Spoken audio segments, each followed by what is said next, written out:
बिस्मिल्लाहिर्रहमानिर्रहीम। अस्सलाम वालेकुम। तमाम सुनने वालों को मेरे चैनल में खुश आमदीद। उम्मीद है कि आप सब खैरियत से होंगे। आज मैं आपके साथ 2 सोकनों के तकवे का वाक़या शेयर करने जा रहा हूँ। उम्मीद है कि ये आपको पसंद आएगा। बगदाद में एक बड़ा सौदागर रहता था। ये बड़ा ही दयानतदार और होशियार था।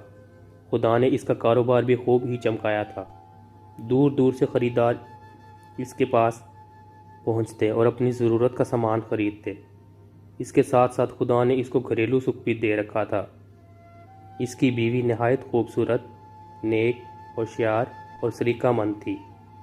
सौदागर भी दिलो जान से इसको चाहता था और बीवी भी सौदागर पर जान छिड़कती थी और नहायत ऐशो इशरत और सुकून और मोहब्बत के साथ इनकी ज़िंदगी बसर हो रही थी। सौदागर कारोबारी ज़रूरत से कभी कभी घर से बाहर भी जाता और कई दिन घर से बाहर सफ़र में गुजारता। बीवी ये समझ कर के ये घर से गायब रहना कारोबारी ज़रूरत से होता है, मुतमईन रहती। लेकिन जब सौदागर जल्दी जल्दी सफ़र पर जाने लगा और ज़्यादा दिनों तक घर से गायब रहने लगा तो बीवी को शुबा हुआ और इसने सोचा ज़रूर कोई राज है। घर में एक बूढ़ी मुलाजमा थी। सौदागर की बीवी को इस पर बड़ा भरोसा था। वो अक्सर बातों में वो इस मुलाजमा को अपना राजदार बना लेती। एक दिन इसने बुढ़िया से अपने शुबा का इजहार किया और बताया कि मुझे बहुत बेचैनी है। बुढ़िया बोली, ए बीबी, परेशान क्यों होती हैं? परेशान हो आपके दुश्मन। आपने अब कहा है, देखिए मैं चुटकी बजाने में सब राज मालूम किए लेती हूँ। और बुढ़िया टो में लग गई।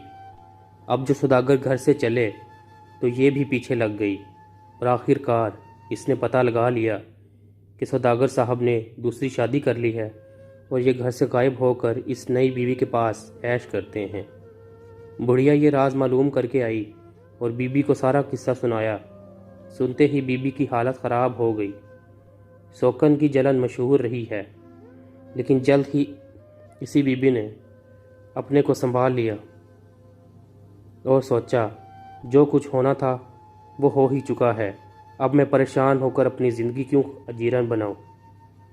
और इसने मियाँ पर कतन ज़ाहिर न होने दिया कि वो इस राज से वाकिफ़ है। वो हमेशा की तरह सौदागर की खिदमत करती रही और अपने बर्ताव और खलूस व मोहब्बत में ज़रा फ़र्क न आने दिया। दूसरी तरफ शरीफ सौदागर ने भी अपनी बीवी के हुकूक में कोई कमी न की, अपने रवैये में कोई तब्दीली न आने दी और हमेशा की तरह इसी खलूस व मोहब्बत से बीवी के साथ सलूक करता रहा। शौहर के इस नेक बर्ताव ने बीवी को सोचने पर मजबूर कर दिया और इसने ये तय कर लिया कि वह शौहर के इस जायज़ हक़ में हरगिज़ रोड़ा ना बनेगी। इसने सोचा कि आखिर मियाँ मुझसे ज़ाहिर करके भी तो दूसरा निकाह कर सकता था। मियाँ ने इस तरह छुपा कर ये निकाह क्यों किया? इसलिए कि मेरे दिल को तकलीफ़ होगी। मैं शौकन के जलापे को बर्दाश्त न कर सकूंगी। कितना प्यारा है मेरा शौहर, इसने मेरे नाजुक जज्बात का कैसा ख्याल रखा। फिर इसने इस नई दुल्हन की मोहब्बत में मस्त होकर मेरा कोई हक़ तो नहीं मारा। इसके सलूक और मोहब्बत में भी तो कोई फ़र्क नहीं आया। आखिर मुझे क्या हक़ कि मैं इसको इस हक़ से रोकूं जो खुदा ने इसको दे रखा है। मुझसे ज़्यादा नाशुक्र और नालायक कौन होगा जो ऐसे मेहरबान शौहर के जायज़ जज्बात का लिहाज न करे और इसके दिल को तकलीफ़ पहुंचाए। बीवी ये सोचकर बिल्कुल मुतमईन हो गई। सौदागर अपनी बीवी का खुशगवार सलूक और मोहब्बत का बर्ताव देखकर यही समझते रहे शायद खुदा की इस बंदी को ये राज मालूम नहीं, और पूरी एहतियात करते रहे कि किसी तरह मालूम ना होने पाए और दोनों हंसी खुशी प्यार और मोहब्बत की ज़िंदगी गुजारते रहे। फिर कुछ सालों के बाद सौदागर की ज़िंदगी के दिन पूरे हुए और इनका इंतकाल हो गया। सौदागर ने चूँकि दूसरी शादी शहर से दूर बहुत खामोशी से की थी, इसलिए इसके रिश्तेदारों में किसी को भी ये राज मालूम ना था। सब यही समझते रहे कि सौदागर की बस यही एक बीवी थी। चुनाचे जब तरके की तकसीम का वक्त आया तो लोगों ने यही समझकर तरका तकसीम किया اور اس نیک بیوی کو اس کا حصہ دے دیا۔ سوداگر کی بیوی نے بھی حصہ لے لیا اور یہ پسند نہ کیا کہ اپنے مرے ہوئے شوہر کے اس راز کو فاش کرے جو زندگی بھر سوداگر نے لوگوں سے چھپایا۔ لیکن اس نیک بیوی نے یہ بھی گوارا نہ کیا کہ وہ سوداگر کی دوسری بیوی کا حق مار بیٹھے۔